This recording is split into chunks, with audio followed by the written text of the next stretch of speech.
Hey guys, how's it going? Welcome to my video. All right, I just want to give you guys a quick fix if you guys are in this situation. So a couple of days ago, I had this situation come up with my car. Previous to that, I had no issues. Car was driving fine. Matter of fact, it's been driving fine since I had it. The only thing that I actually had to change out within the last year was the battery. Other than that, I really had no issues whatsoever. So I was driving all day, went into supermarket, got some cherry ice cream. Love cherry ice cream. Got like 2 tubs of it, came out and was all ready to go home and have some good old ice cream in the hot summer, and it cranked, but it wouldn't start. Cranked, it wouldn't start.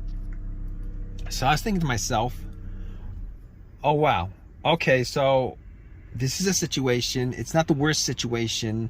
I'm getting power to everything. The AC wasn't working because the car wasn't turning on, but the blow motor was working. The radio worked. Everything worked, but it just would not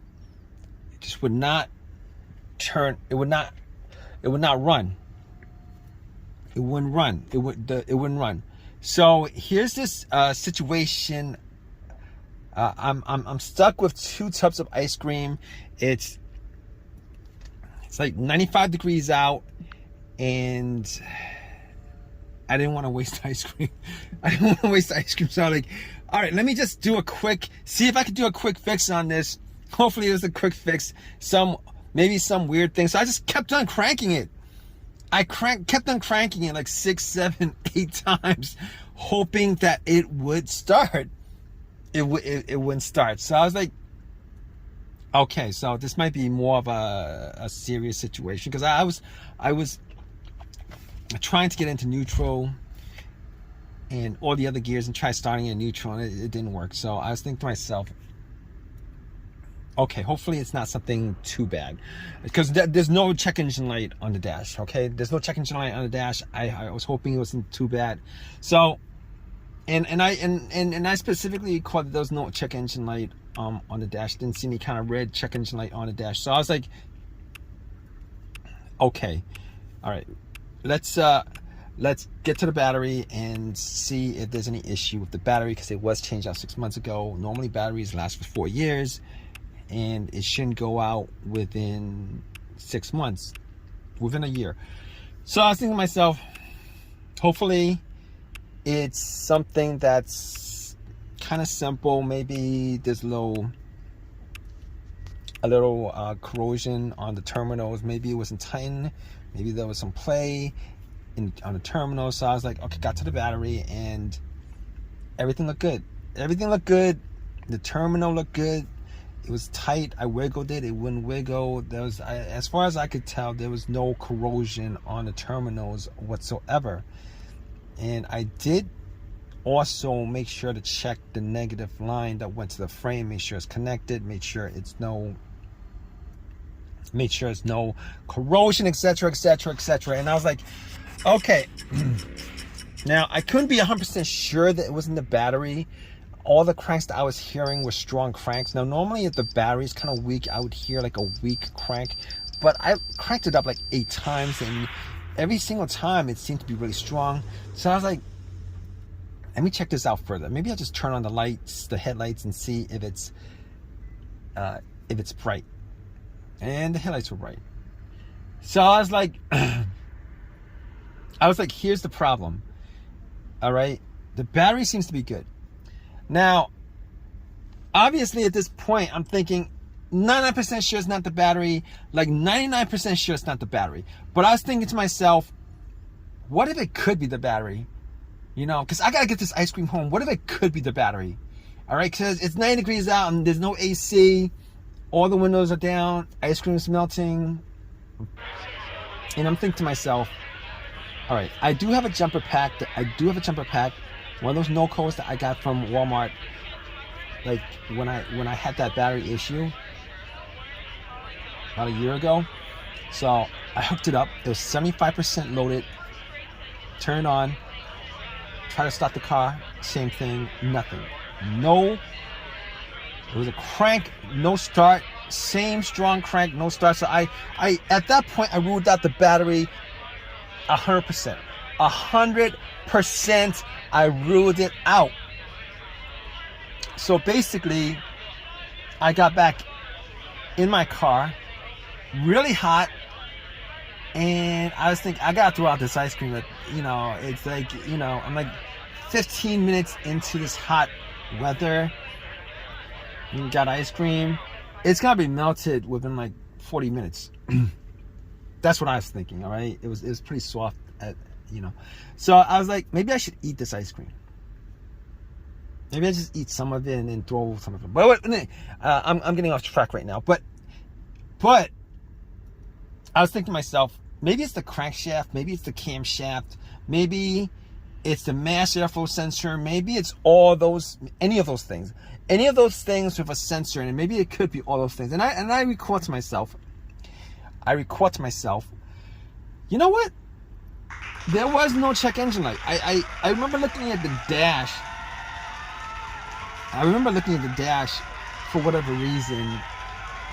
You know, I remember looking at the dash and I didn't recall a check engine light because I would have noticed it. All right.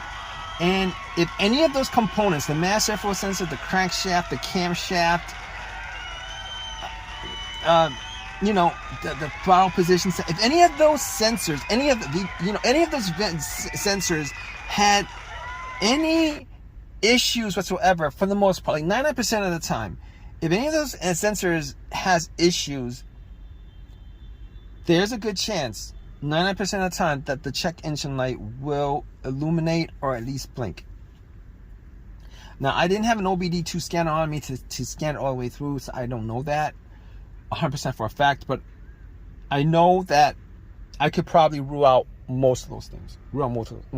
So at that point, I was like, I was sitting in my car. It was hot. I was thinking about calling AAA, and at that point, I was like, let me just eat some ice cream. I ate some ice cream. I filled my stomach up, trying to figure out what could be the cause of it. It could be a bunch of things, but I was going through the most obvious things that it could be. It could be, you know, after ruling out the battery, after ruling out all the sensors, because there was no check engine light, I was thinking, here's what's left. All right, the fuel pump relay, the fuel filter. It's either not getting fuel or it's something electrical, like a blown fuse or blown relay. Now, my next step was I went and checked the fuses and the relays. Now, all the fuses look good. I didn't have a fuse tester on me, but I looked at the fuse box just to make sure nothing looked like it was brownish or burnt or any of that nature. And none of it looked burnt. I didn't smell any kind of burnt coming from it. So I was like, maybe it's the fuel pump. It could be the fuel pump.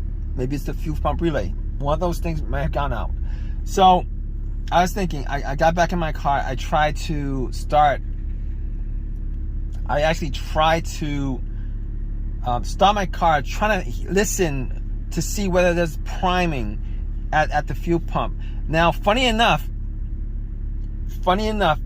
you know, I was able to hear some buzzing when I turned the key to the on position. All right, the on position is the position before the crank. All right, it's before the crank. Turn it to the on position a couple of times. Turn it off. Turn it to the on position. Turn it off. Turn it to the on position a couple of times. And I was sitting in my car with my ice cream, melting ice cream. I had a plastic spoon. I was eating ice cream, and it was really good. And I was thinking to myself, all right, you know, I could hear the fuel pump, like a whizzing motorized sound from the fuel pump. I could hear it. And at that point, I was able to rule out two things. I was able to rule out the relay. I was able to rule out the fuel pump. Now, I couldn't rule out the fuel filter. or the fuel injectors, any of that stuff, but there's like a 90% chance that the fuel pump worked, the fuel filter worked, and if there's anything that's causing issues with the fuel delivery into the engine, it would start up and it would die out. It would start up a little bit and would die out. So I was able to rule all those things out. The fuses. Now I didn't have any testers on me, so I wasn't 100% sure that it was any that it couldn't be any of those things. That wasn't like I would need to test it out to say it's 100% that any one of those components could be causing the crank no start issue. So I was sitting back and eating ice cream. I got to like half a tub left, and I was like, I'm gonna have to throw this out. Probably should call AAA. And then I had like a little bit of an epiphany. I was thinking to myself, you know what? I had this issue maybe 5 years 5 years ago on another vehicle. Ran through a lot of the tests, but had it towed, and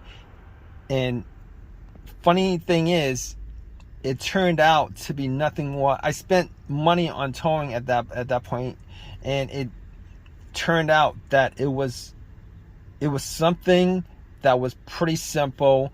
It was something as simple as the key fob, or the key fob itself not being picked up or recognized by the car's computer, or it was the key fob battery. Now, I've never changed the key fob battery since I had this car, and I wasn't 100% sure whether it was the key fob battery that could be causing the situation, but there is a chance the key fob battery could be causing this situation, particularly if you rule out all the things that I ruled out. So at that point, I was thinking to myself, you know what? I'm gonna take the key fob battery out, because I can't tell 100% whether that's causing the issue. But I went back into the supermarket.